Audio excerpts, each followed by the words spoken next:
just in case you couldn't see what this frame is, it's this little sparkly frame I got at TJ Maxx, and I put Tori and Michael in it because I don't have any other friends. So, hello friends, my name is Abigail Brown, welcome back to my channel, and I cannot begin to express to you how excited I am to be making this video.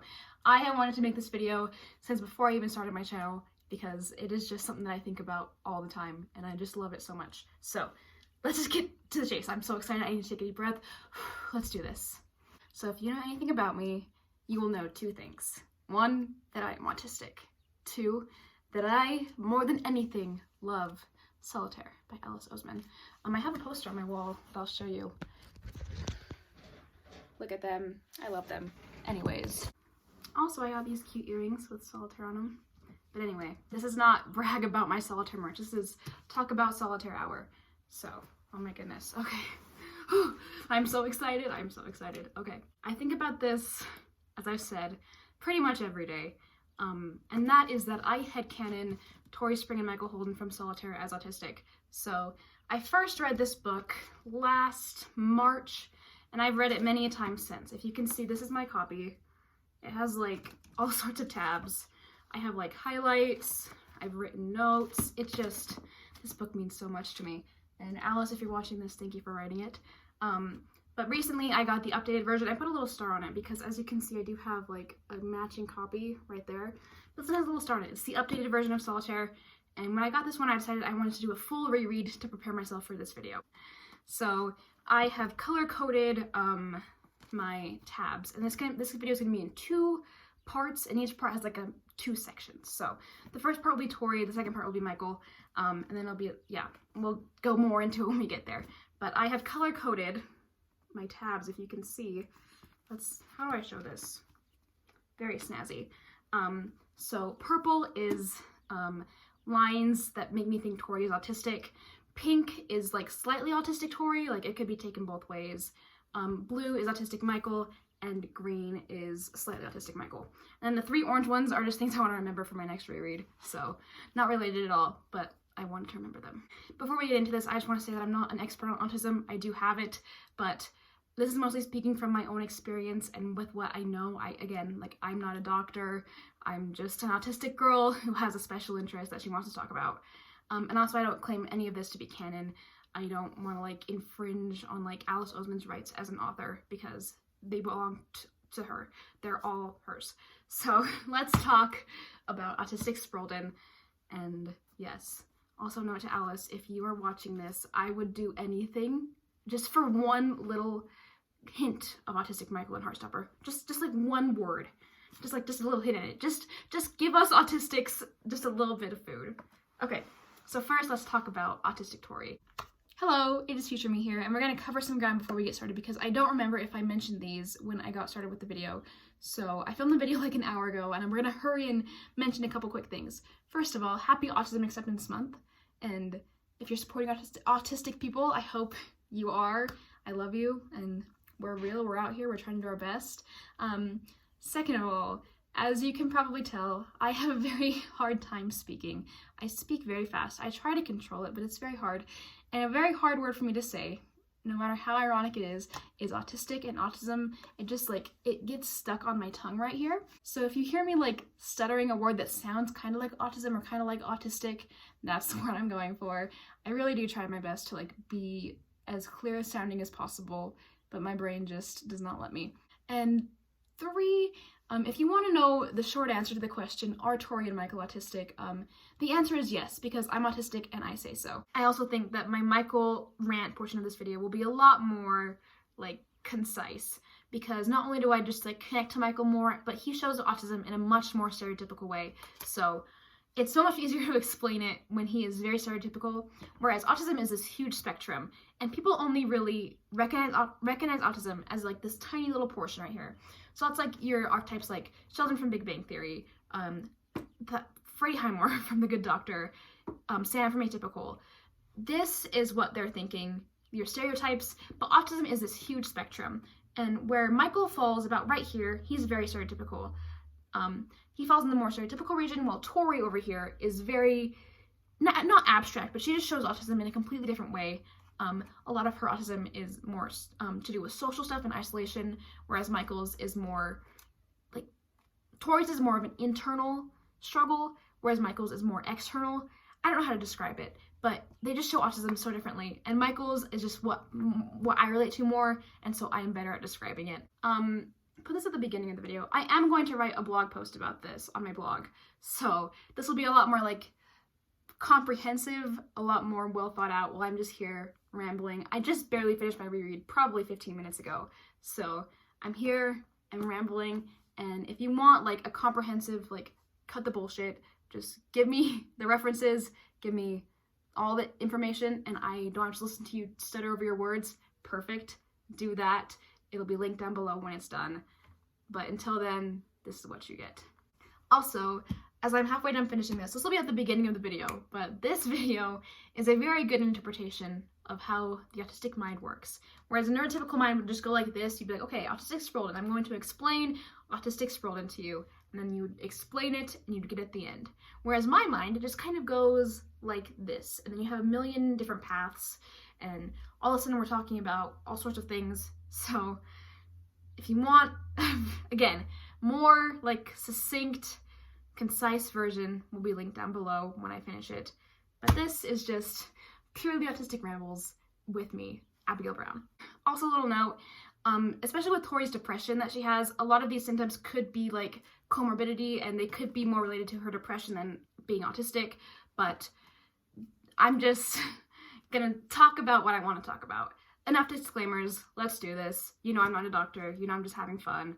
And without further ado, let's talk about our favorite, maybe autistic legend, Tori Spring. So this will be split into two sections. We'll start with my purple tabs, which are like, this is autistic vibes. This is like 100% makes me feel like Tori is autistic. And then we'll do the pink, which are like, this could be depression. This could just be the way she is, but my autistic self resonated with it. So we're just gonna go just chronologically. My first little like section where I was like, this is autistic vibes, is on page 6. Becky and Evelyn are talking about Harry Potter at the common room, and they look at Tori, and Tori says, I deduce that I am under pressure to contribute something. Now this one could have been pink just because she feels like she can contribute, and she like has to like take the social cues to, I'm not putting that one in there. I should. She feels like she has to read these social cues from Becky and Evelyn instead of just like talking. She has to deduce it. She has to think about it instead of just knowing that that's a social cue that it's her turn to talk. Next, I love this scene. It's the scene where Michael and Tori are in C16, and Michael asks, did you cut your hair? And she says yes. And I'm not going to read the whole thing, but she talks about, one, how she feels like her hair is strangling her in this like situation, and that is a sign of sensory overload for me. I feel like that when I get in sensory overload, so that's like another like personal thing. But she talks about like realizing who would want to talk to her, and like that she wants to have friends but she just can't. But mostly this one, I picked this one for the sensory stuff. So yeah. On page 20, Tori says, then again, I don't feel similar to anyone in our lot. I don't feel similar to anyone at all. And a lot of autistic people, oh my goodness, a lot of autistic people do feel very isolated just because our brains are built differently and we're very different in the world. So that definitely just reminded me of like autistic vibes. I promise you that there will be like some really good content here. But these first couple are just like, yeah, this one is autistic because I'm autistic and I feel this way. But I promise you that there will be some good like talking, what's the word I'm looking for? Some good like commentary, I guess. This one is very good for autistic people. Page 27, Tori says, I think you should be aware that I have never been very good at making friends, and primary school was no different. Making friends is very hard for autistic people. It's a very hard social thing. Putting yourself out there and being liked in return is very hard. That's like a personality thing. That could be just like a personality thing. Making friends is hard for everyone, but especially for autistic people, we are struggling. Making friends is very hard for us.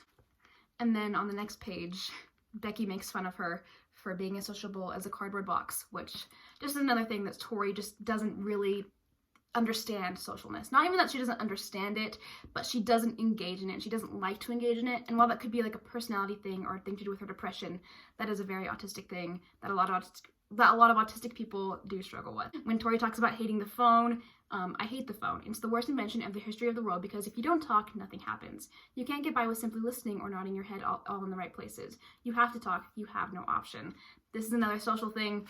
Talking on the phone is so hard when you don't have like that feedback, and it's just hard to talk. It's so much easier to just listen. And when you're autistic, talking on the phone is so hard because you can't see the people's reaction and the way that they're like reacting and how you should respond based on what they're reacting.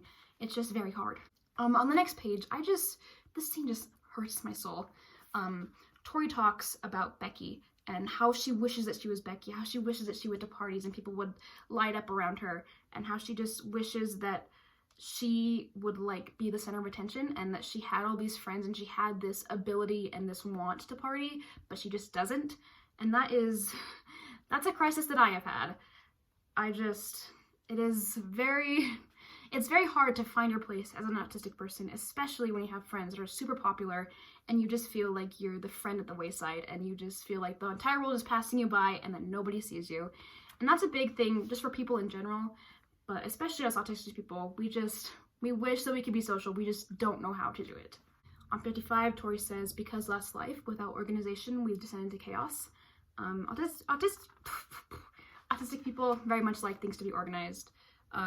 We're still not at the good commentary part yet. I'm just at my like rambling phase. This one is very good. Page 73. I instantly wish I'd shut up. I always do this thing where I accidentally say self-deprecating stuff that makes other people feel really awkward, especially when it's true. Having no filter is an autistic thing. It may be like just like a depression thing as well. It's about the self-deprecating stuff, but just saying stuff and then regretting it and like not thinking about okay, how do I describe this? You poor neurotypical people are probably out here like, what is she on about? While I'm over here like, okay, let's just like get all of this out. Okay, it's totally an autistic thing to say things and then realize that you should not have said them, because it is just, we're bad at having a filter and we're bad at knowing what is socially acceptable to say. And we know what's socially acceptable to say only once people look at us and they're like, oh, I definitely should not have said that. Like, I don't understand why I said that. It's just crazy. On page 93, all right, Lucas says, seating himself at my table. I hate that. All right? I mean, is it a greeting or a question? Do you respond with good thanks or hello? Tori doesn't understand social stuff. Simple as that. This one, I hate this one. On page 100, Tori asks who she would be if she was a Big Bang Theory character, and Charlie says Sheldon. And Sheldon, well, although he is horrible autistic representation, just horrible, he is autistic, as people say. I have never watched the show because he pisses me off because he's such bad representation, but Sheldon is an autistic stereotype. And if Tori is relating to him, then that's just kind of like a telltale sign. Not that it's a good sign, I'm just pointing it out. I don't like it, but it's proof. Not good proof, but it's proof. Here is a good one. I think about this one all the time. Page 140, Michael is over at Tori's house. He meets her parents, and Tori says, Michael shakes Mom's hand as well, which I think is a bit weird. I don't know. I'm not an expert on social etiquette. That's all you need to know. She's not an expert on social etiquette. She's autistic. She doesn't know how to work in social situations. It's hard for her, and she doesn't know. So, yes, that's all you need to know. Autistic Tori. Jesus Christ. Okay, this is also a good one. On page 282, it is when Lucas, I think, Lucas and Tori are at Clay Festival, and she is just going off on him because he's just the worst. I hate him. And Tori says, you're insane. I don't know why you're saying all this to me. I don't know why you decided you wanted to be BFFs all over again, and now I don't understand why you won't even look me in the eye. I don't understand anything you're doing or saying, and it's killing me because I already don't understand a single thing about me or Michael or Becky or my brother or anything on this shitty planet. And then she just kind of asked him to like spit it out, and it's just like, she does not understand people. She says it right there that she struggles to understand people, and that is very autistic. Again, it could have to do with like being depressed or just like struggling to connect with the world around you, but being autistic comes with this barrier that you do not understand the people who are around you. You don't understand why they do what they do, why they say what they say. And it is so frustrating because they are living their life and they're like getting along fine, and you can't understand it. You don't understand it. So that is I like that one. So that's it for like my main autistic Tori. Now part 2 for my slightly autistic Tori. Who knows? This is so exciting. I love this. I'm gonna mention this one here because I don't know if it's autistic or not. I think it is, but Tori mentions throughout the book that she feels like she's the only real person, and that everyone else could be like figmented. Like on page 17, she talks about, sometimes I feel like I might be the only person with a consciousness, like a video game protagonist, and then the rest are computer-generated extras who have only a few select actions, such as initiate meaningless conversation and hug. That's just more, throughout the story, Tori feels just so isolated, and this can be due to depression as well. I said this a million times, but just her isolation and not understanding the people around her just makes me feel like she is autistic, because I feel the exact same way. And yes, I'm projecting onto her. I know, I'm aware. Is this healthy? Probably not. Throughout the book, Tori also talks about having an obsession with Star Wars as a child. And I'm not saying it was a special interest because we don't know enough to deduce that, but I'm just saying it's possible. And that's all that matters, is the possibility. On page 43, Tori says, all the people are chatting and laughing and smiling, and it sort of makes me feel like a bit sad, like I'm watching them through a dirty window. Just, this is major, like the immediate response I get to this is a depression response. This is something to do with depression. But also she just feels like she doesn't relate to them, and she doesn't understand them, and that's autistic. How many times can I say autistic, and how many times can I stutter over it? You think I was gonna say like take a shot every time I do, but you would get alcohol poisoning and die. So 51, it says Tori is a picky eater. She orders a margarita pizza. I mean, is this inherently autistic? No. But with all the other stuff, I just have to say autistic people tend to be picky eaters because of sensory issues. So is that good evidence? No. But with all the other stuff, it could be. On page 91, Tori talks about not wanting to look Michael in the eye. Looking people in the eye is very hard. And again, is this like it's hard for her, or she just doesn't want to because she doesn't want to like face him? Am I stretching here? Absolutely. But that's what it's all about. It's all about the stretch. One second, I gotta end this and text my sister back. I think I forgot to pick her up. On page 121, when Michael and Tori are in Becky's bedroom watching Beauty and the Beast, Michael starts crying and Tori says, but Michael is crying. I don't really know what to do. He's got one hand on his face and his eyes and nose are all scrunched up. It's like he's trying to hold the tears inside. Having no idea how to respond in like situations where people are experiencing emotions is very autistic. A lot of us, they say like we like lack empathy, which it's so hard to like talk about that, because I feel like if you're not autistic, you don't understand what it means to like lack empathy or have hyper empathy. But just her not understanding how to react in the situation is another thing that just shows Tori is a little bit socially inept. She's not really understanding how to make people feel better and what she should do, because to most people that would come naturally. Like when you're crying, when someone is crying next to you, you comfort them. You know, like you do all of the 9 yards. Obviously, I don't know what they are. But Tori here has to say, okay, he is crying. What does that mean for me? And what does that mean that I have to do in response to this? She doesn't have that automatic reaction to just knowing what to do in social situations. On page 244, Tori says she hates making friends because she's talking about Lucas and how she's just an asshole to him sometimes. And that she doesn't engage with people, and that she kind of realizes that engaging, I felt that not engaging can be just as bad as the alternative. This is another depression one that I just feel like just kind of gets in there. And Tori just hates making friends. Making friends is, when you're autistic, making friends is like a task or like a science.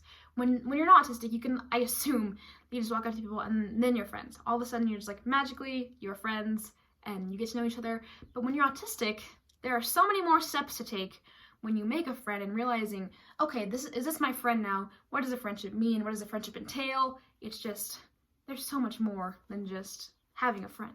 On page 246, Tori again tries not to catch anybody's eye. Not autistic inherently, but if you want to view her that way, you totally can, like me. On page 226, like I was talking about earlier, Tori says, Sometimes I say, I can't tell whether people are real or not. Lots of people pretend to be nice to me, so I'm never sure. Another thing in this book that I just didn't mark as I went through is that Tori is always noticing how people are always faking, and people how people aren't, like, what's the word I'm looking for?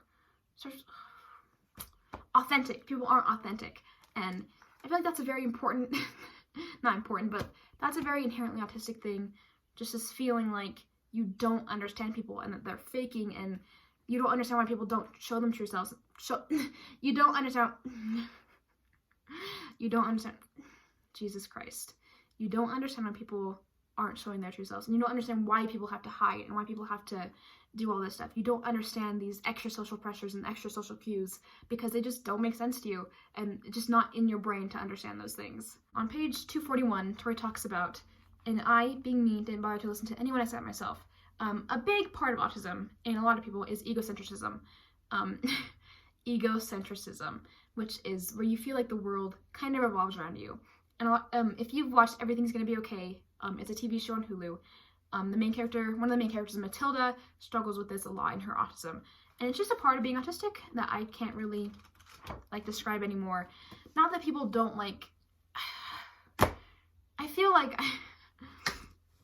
feel so stressed because I feel like I'm doing, like, a horrible job of, like, describing autism here. But I'm just kind of going off the top of my head. So forgive me. And that's a train of thought that I'll let die, because I feel like if I keep talking about it, I'll just make it worse, and I'll just start saying things I don't mean, and okay, anyway. Now on to part 2, which is Michael. Michael shows autism in a very much more stereotypical way than Tori, and even on Ask Message on Alice's Tumblr blog, she supported the headcanon that Michael could be autistic. She said that she didn't know enough about autism to fully, like, diagnose him, or didn't want to do, like, a Dumbledore is gay kind of thing where she just made it canon, post the story, but she supports headcanon. So Alice, if you want to talk about autistic Michael, if you want to talk to an autistic person about writing autistic Michael, my DMs are open. My Twitter is linked down below. I will send you my phone number. I'll send you my home address. Would you like my social security number? I can send that to you as well. I am desperate for autistic Michael. I love him so much.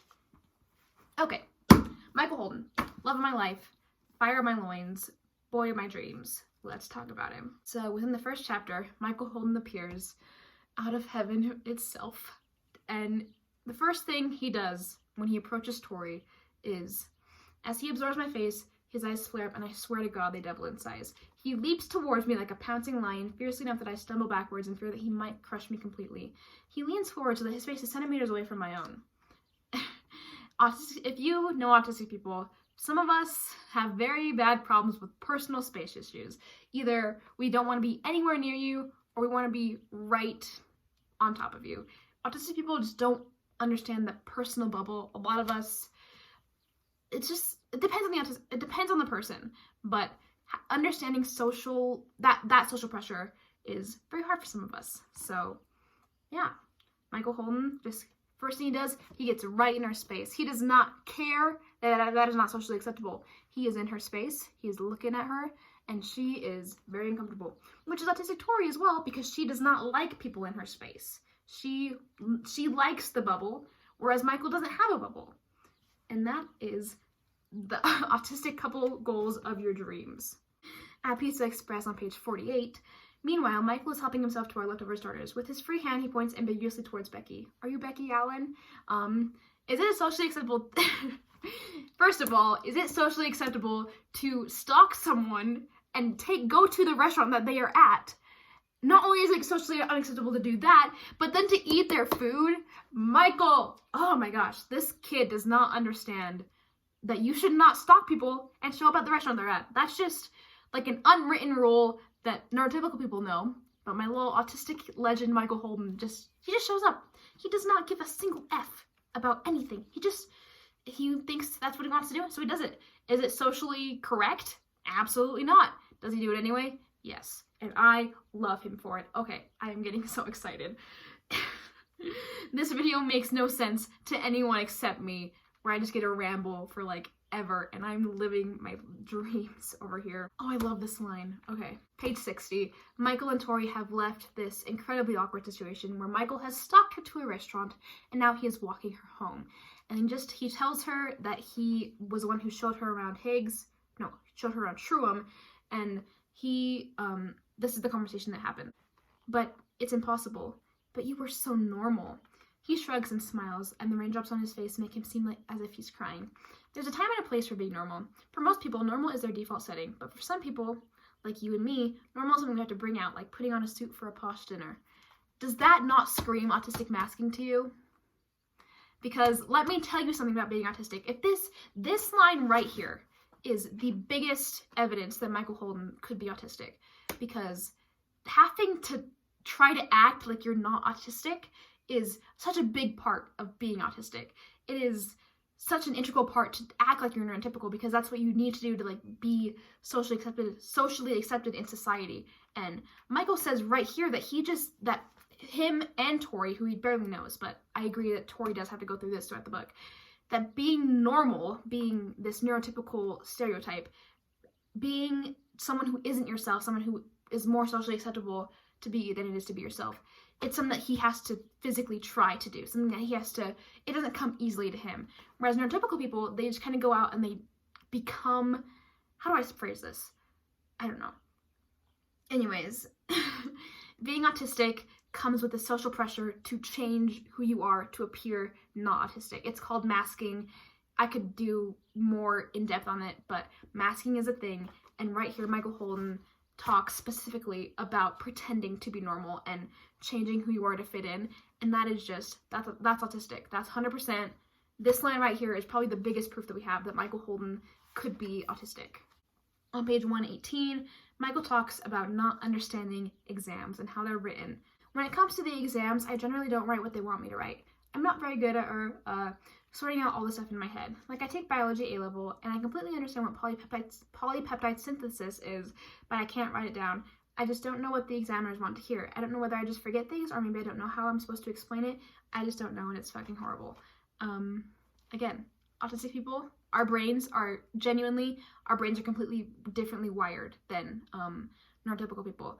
Because people who have like ADHD, OCD, or autism, and there's other neurodiverse things that I just am not an expert on. I'm not an expert on this either, but our brains are literally wired differently, and our brains work different than your brains do. So, okay, bring it back. Our brains are completely differently built. Our brains have different processes that we go through when we think differently, we act differently. Our brain just is a completely different system than your brain works. I don't know how to explain it, because it's just like my brain, again, like I was talking about earlier, whereas people's brains go like this, usually my brain goes like this. And as well as Michael Holden explains here, and just like here on page 118 and page 119, Michael just explains that his brain does not work the same way that everyone else's does, which is an autistic thing, inherently. So Michael talks about hating school, hating sitting in chairs, learning about stuff that he doesn't want to learn about. He hates thinking that you have to go to university to be smart. Not only is it like a social thing, but just hating school is I'm autistic and I hate school. A lot of us do. I'm not going to go too in depth on this one because I feel like it just is kind of wishy-washy. It's not like concrete like the pretending to be normal or him struggling in school. This one's kind of wishy-washy, but I like it, so I thought I'd mention it. As an autistic person who hates school, I resonate with you, Michael Holden. I do not like being at school. Michael also continually quotes things throughout the book, and I'm only mentioning this because I am autistic. Duh. No shit, Sherlock. When I was a very young child, I was in 4th grade. There was a girl, she had the same last name as me, and we were sitting down, and we were doing like some sort of assignment in class, and I quoted Ron Weasley from Harry Potter when he said, I can't help that you have the emotional range of a teaspoon. I think it was Hermione that said that to Ron, but Harry Potter at that time was my special interest. And this girl turns to me, we were best friends, and she's like, I like Percy Jackson, but I don't quote stuff from it. That is so weird. And that has stuck with me for like so many years. I'm 18 now and I still think about it at least once a month. So Michael quoting stuff, is that a sign that he's autistic? No. But am I going to mention it because I have a very bad memory to do with getting made fun of for quoting my special interest? Yes. Anyway, this is not about my ruined friendship. This is about Michael Holden. On page 133, Tori says that she thinks that Michael is this weird, loud, exuberant person as a defense mechanism, which I also agree with. I think that Michael, why he does the things that he does is because I'm trying to make sure that everything I'm saying is directly from canon and not stuff that I've like imagined in my head and like made canon in my own brain. So I'm trying to go strictly off the text here. But I feel like Michael, one of the reasons why he is this way, he says it later on. Where does he say it? He's with Tori when they're in the library. Here we go. For this one, we're going to see up to page 321, just for some quick like background. Michael says, I am not a perfect person, he says. His smile is still there, but it's not a happy smile. And I don't have any friends except for you. In case you hadn't heard, most people know that I am the king of freaks. I mean, yeah. Sometimes I come across as charming and eccentric, but eventually people really realize that I am just trying too hard. This is another connects with like the Michael trying to be socially acceptable, trying to be socially acceptable, trying to be this person that he is not so he can fit in. And that makes me jump to page 337, where Lucas says, your new bestie is crazy, says Lucas with a noticeable resentment. I shrug. Michael at Truum. Michael with no friends. Apparently everyone already knew that. Michael the freak. To be honest, I think it's just a defense mechanism. And this is just another thing that I just really love. It's just, he is hiding who he truly is to try and fit in. And it isn't working, which sucks and I feel so bad for him. But that's an autistic thing. That's something that I do. If you know, like, school me and, like, me now and, like, me who I am, like, on this channel, if you watch this channel, this is not the me you met at school. If you're one of the few people who watch this channel, Wen or Nash, you know that this is not who I am at school. I am very different than I am at school because I present myself in a way that is socially acceptable. I present myself in a way that is not who I am so that I fit in, and that's just called masking. That's an autistic thing, and I do it a lot. It's just what happens. It happens. Okay, it's future me. I've filmed this clip like 17 times and I've like just tripped over it every single time, but I just want to make a quick another note. We know that Michael is the king of freaks at Truum. When we hear about him from Nick and Lucas, they say that he is out of his mind. He's crazy. In the first edit of Solitaire, this line has been taken out, but Nick calls Michael mentally disturbed, and Charlie says that he is afraid of Michael because he is just off the rails. And this does not correlate with Michael, this does not like connect with Michael saying that he has to try to put on being normal, because I feel like he's given that up when he becomes this king of freaks in like year 10 when he does the freaking flash mob, or when he gives his mock speech. I don't think that he tries to be like eccentric and charming anymore, except around Tori when he first meets her. But I think that he has accepted that he will never be socially acceptable. So towards the end of this book, and just like his Truum experience, he isn't trying to mask anymore, I think. Does this make sense? I don't know. Does any of this video make sense? Doubtfully, no. I love this part of the story. Michael and Tori are on the roof, page 376. It is so sad, but I love them so much. And I love this moment because it is so real and it is so raw and it's just so like passionate, and Tori and Michael are just pouring their souls out to each other, and I think it's so beautiful. But we're gonna pick it apart for the means of my own autistic like self-fulfillment of me wanting to talk about this. And he's right. I do know him. Just because someone smiles does not mean that they are happy. And Michael says, I love this. I've never been good enough, he says. I get so stressed out, I don't make friends. God, I can't make friends. His eyes glaze over. Sometimes I wish that I were a normal human being, but I can't. I'm not. No matter how hard I try. And then the school was burning, and I thought that someone had told me that it might be a way out of all this. I thought that it would make me feel better and make you feel better. I love him. I love him. I love him! So here we have a few things. One, Michael can't make friends. Making friends when you're autistic and when you're masking and just being neurodivergent, making friends is so hard. And I can't describe that because I don't know why. And I don't know how to like put it into words, but making friends is so hard. And he says that it's not that he doesn't want to make friends, whereas Tori, she talks about not wanting to make friends, to not want to get involved, that it's a chore to make friends. Whereas Michael, he says that he wants to make friends. He just can't. He just physically doesn't know how. He can't. And then he talks again about being normal and this feeling of that he cannot be normal. And I just love that. I don't love it. It sucks. That feeling sucks. But it just shows that Michael has a completely different viewpoint of the world, and the way that he presents himself is not who he truly is, and that he wants to be normal. He just doesn't know how, and he doesn't know why, and yeah, I love him. A few more little Michael autistic things. When he stalks her on page 51, I don't know why I marked that, but he's out of his freaking mind. I don't know why you did that. Come on, bestie. On page 59, and a couple times throughout the book, I think it only happens on page 59, and then Tori asks him when they're on the phone, someone's going to jail today. Also, Michael's obsession with solitaire, while I look for this, I don't know why, it just feels autistic to me. I don't know why he does it, but it just feels very autistic to me. Okay, so this one is before the maniacal.